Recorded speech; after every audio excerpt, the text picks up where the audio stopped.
Good morning, my dear brothers and sisters. Good morning. What are you fond of collecting? Saan ho ba kayo ano ba yung hilig ninyong tipunin o kolektahin? Bilang mga mananampalataya, bilang mga Katoliko, marami po sa atin dito mahilig magkolekta ng mga santo. Sa mga mahihilig sa mga footwears, no? Ayan. Local, branded, mayroon ka. Those who are fond of collecting watches, no? From digital to the analog and even to the simplest of all watches. No? Simple, branded, and even clothes, that's kind of higher value. No? And to the many things that we are collecting. And I am not saying that after these days, you sell it or you give it. Pinagtrabahuan nyo naman po yan. Pinag-ipunan at pinangarap naman po ng ilan iyan sa inyo. But, we might be missing the gray area of this, which is to see and even focus ourselves collecting such things too much, but neglecting collecting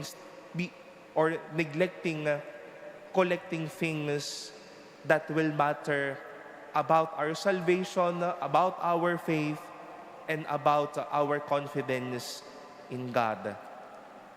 Such is the invitation of our readings today.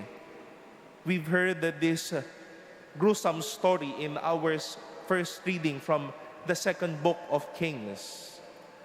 After they have placed Athaliah down to her seeming supposition of leading these people, the people shattered the altars and images completely, slew Matan, the priest of Baal, and they all indeed detach themselves from earthly things.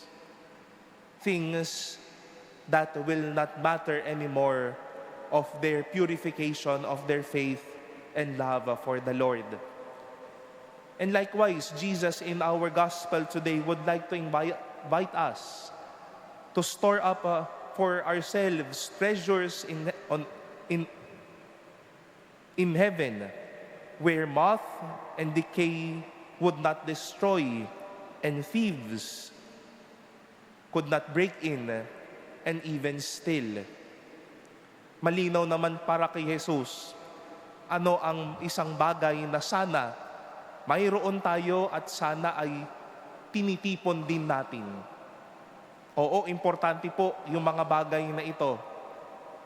But let us also consider and even be aware if we are collecting such things. And Jesus would like to remind us today, be a collector of experiences of faith, of goodness, and kindness.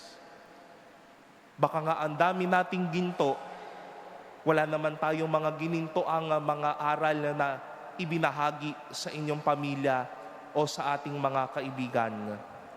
Limpak-limpak ang ating mga gamit, pero karanasang nagpayaman ng pananampalataya, nagpatibay ng pag-iibigan sa pamilya at bawat isa, wala tayong naibigay.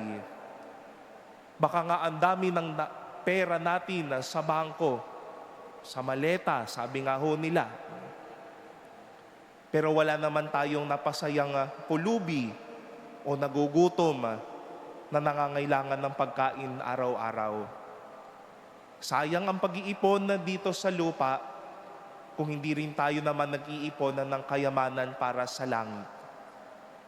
It is not for us to drag off and put off the things that we have now. But let us be considerate and let us be inspired and be aware to collect things that will enrich our faith, that will build bridges for us towards heaven, and ultimately attain and reward us the goodness and the love of God.